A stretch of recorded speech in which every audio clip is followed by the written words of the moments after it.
Тоолуурын заалт оруулах заавар. Та татаж авсан Bill Center аппликейшнийг нээн.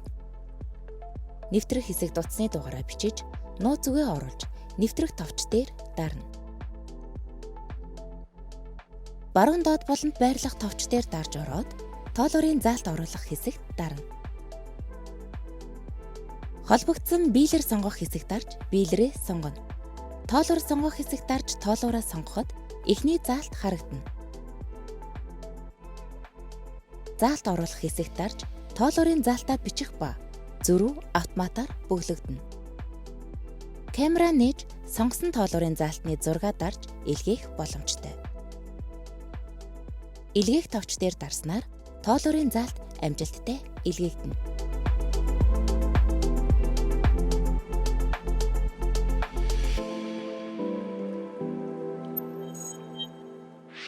Бүх төлбөрөө Bill Center-ээр